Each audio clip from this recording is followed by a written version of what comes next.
Buku ke-12 ada hubungannya dikit sama yang kita omongin di buku ke-11. Buku ke-11 kemarin ngomongin dikit tentang gimana cara membuat sebuah report yang berbasis induktif. Terus dia ngasih contoh dengan cara menggunakan model, visualisasi, kemudian menggunakan metafora, menjelaskan apa itu X. Nah, membuat sebuah cerita secara induktif itu salah satu skill utama yang perlu dipunyain oleh researcher, designer, dan writer gitu. Storytelling basically, karena bercerita secara induktif itu ya lebih tentang storytelling gitu. Makanya kemarin dibilang kebanyakan cara bercerita secara induktif itu dengan long text, dengan penjelasan yang sangat lengkap, dengan storytelling yang menarik gitu.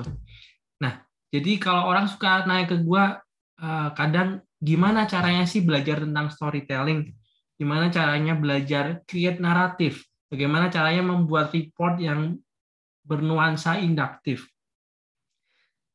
Satu-satunya cara yang gue tahu adalah dengan banyak membaca buku, dengan banyak membaca long naratif gitu, membaca orang-orang yang dengan sangat lengkap, dengan sangat clear, dengan sangat thick description menjelaskan tentang sesuatu gitu. Nah, dari hampir semua baik buku yang gue baca yang mengajarkan tentang storytelling yang bagus, gue punya satu favorite author, namanya Elizabeth Pisani. Nah, Elizabeth Pisani ini seorang antropolog, makanya dia lumayan sangat jago gitu untuk urusan bercerita gitu. Dia seorang antropolog dari Inggris, tapi dia sering beberapa kali main ke Indonesia melakukan studinya. Dan dia juga bisa bahasa Indonesia karena pernah melakukan studi di Indonesia. Jadi dulu dia bikin sebuah buku yang menarik banget ini, The Wisdom of Horse, kebijaksanaan dari pelacur, birokrasi, rumah bordil, dan bisnis dari AIDS. Ini buku dari tahun berapa ini? Tahun 2008 gitu. Ini buku yang lumayan banyak menjelaskan kiprah dia tentang AIDS di beberapa kali di banyak lah tentang Indonesia. Nah, tapi di tahun 2012 gue baca buku ini. Yang ini yang mau gue bahas hari ini. Namanya Indonesia ETC, etc. gitu. Exploring the Improbable Nation. Dia bilang menarik banget. Kenapa dia pakai kata Indonesia ETC? Dia bilang karena di proklamasi itu kan ada tulisan bahwa Soekarno kan nulis dan urusan dan lain sebagainya akan diperbincangkan nantinya gitu. Dan nah kata-kata dan seterusnya dan sebagainya itu ETC itu kata dia nggak selesai sampai sekarang. Ya banyak aja yang harus diurusin gitu. Makanya dia bilang the improbable nation, kayak negara yang harusnya nggak ada gitu, harusnya nggak bisa ada tapi ya jadi gitu. Nah, jadi di buku ini si Pisani ini keliling satu Indonesia 1 tahun dari ujung ke ujung, dari Aceh sampai Papua, dan dia berusaha mendeskripsikan Indonesia itu seperti apa. Jadi for sure banyak hiperbola, for sure banyak narasi, for sure banyak storytelling yang dilebih-lebihkan. Tapi ya itu, gue belajar banyak tentang bagaimana bercerita, bagaimana secara nggak sadar mendeskripsikan sesuatu secara induktif, secara thick, seperti seorang antropolog dari buku ini. Coba kita baca dikit ya. Ini ada satu chapter tentang agama, menarik. Gue baca agak banyak, jadi ya stay with me.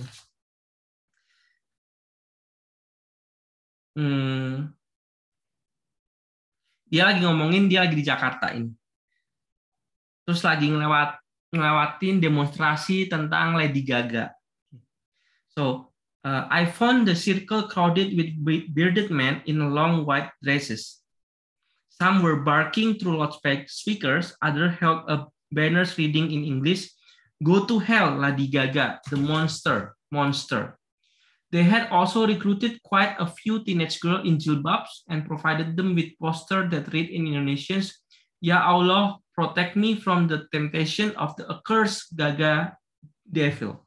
Through a photo of the pop singer was a large cross emblazoned with the words, Stop importing immorality to Indonesia.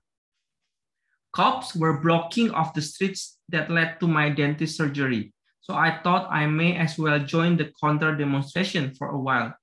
I texted a couple of the friends who had been planning it to ask which side of the circle they were.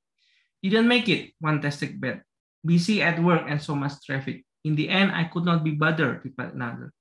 Later, I took some of my friends to task about this. If they were genuinely worried about rising religious intolerance and the restriction of their freedom to worship and to live as they please, shouldn't they make the effort to battle the traffic and raise their voice against religious zealots like the FPI? And then someone replied, it's not really about religion though, is it? Replied my lawyer friend. The FPI are just paid heavies that politicians will out when they want to whip up votes or defend their business interests. Jadi dia cerita bahwa dia tuh mau ke tempat demonstrasi yang ada FPI lawan yang non FPI gitu. Yang FPI waktu itu lagi mendemonstrasikan tentang Gaga gitu. Terus tapi waktu di sana dia kok nggak ada yang lawan FPI ya. Dia tag teman-teman aktivisnya dia bilang, kalau emang lu care tentang intoleransi, kenapa lu nggak mau melawan traffic Jakarta sih buat berdemo melawan FPI ini. Tapi terus si orang teman-temannya bilang, kan sebenarnya nggak tentang agama, orang-orang ini mah dibayar aja gitu.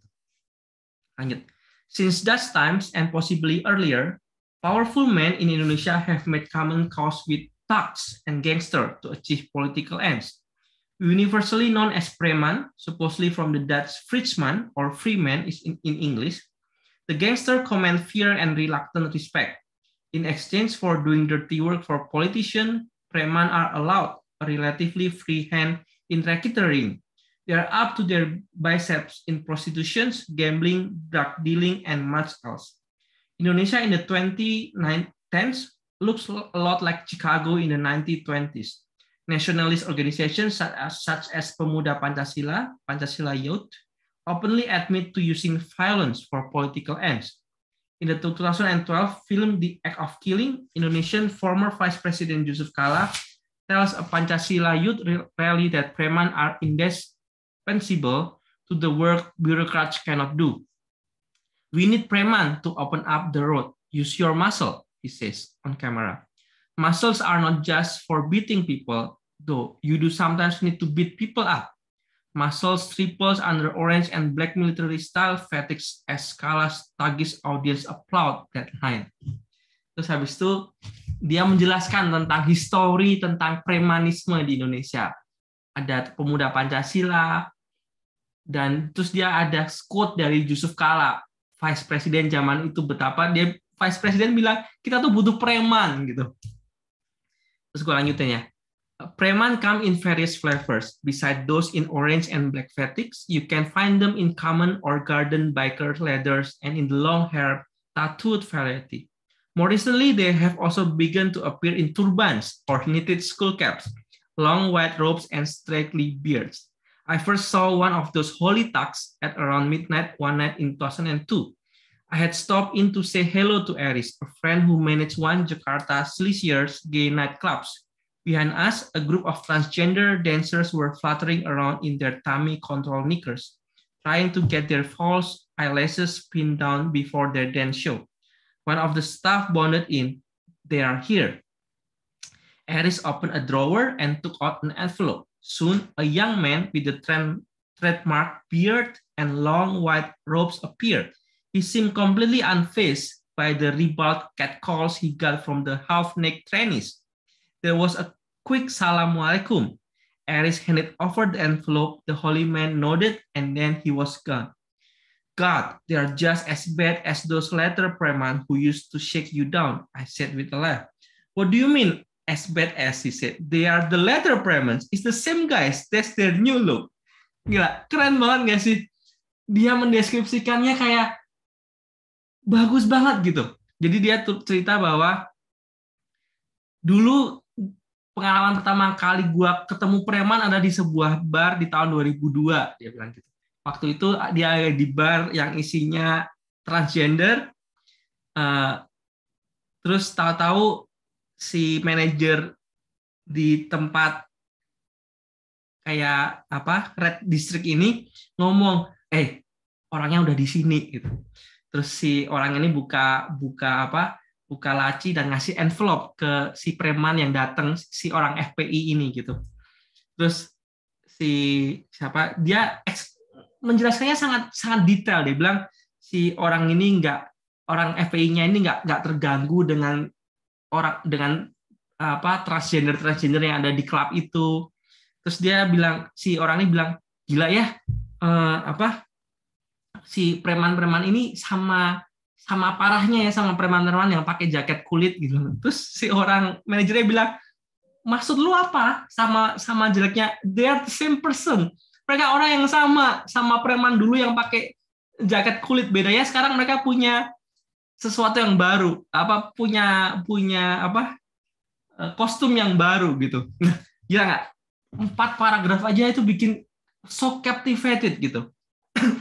Nah, apa kuncinya beberapa? Kalau kalian lihat ada beberapa bagian dari storytelling dia yang so captivating. Yang pertama, dia maju mundur di kondisi yang sekarang, di kondisi yang belakang, dia maju mundur, menceritakan deskripsi apa yang dialami. Dia berpindah konteks, jadi kayak menunjukkan sebuah deep dari sebuah deskripsi. Itu ada satu. Kedua, dia sangat mendeskripsikan segala sesuatu sangat detail. Apa yang dia lihat, apa yang dia dengar, apa yang dia bauin, dia mendeskripsikannya sangat detail. Ketiga, dia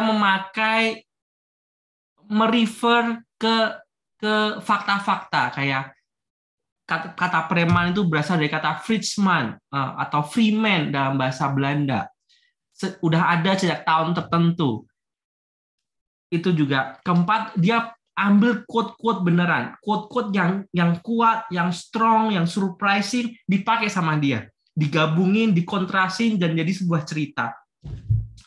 Nah, bayangin betapa excitednya gue ketika gue baca buku ini. So, dia sangat rich dalam bercerita, seperti seorang antropolog, mendeskripsikan segala sesuatu sangat rich. Jadi, menurut gue buku ini bagus banget kalau kita pengen melatih otot storytelling kita, otot narasi, membuat narasi kita, otot membuat report secara induktif seperti antropolog lainnya, dan berpikir secara induktif juga gitu. Jadi saran gue, other than baca buku ini ya, cobain baca buku-buku lain yang ditulis nggak harus tentang desain, tapi itu menurut gue bisa memperkaya skill kita yang kita diperlukan di pekerjaan desain kita.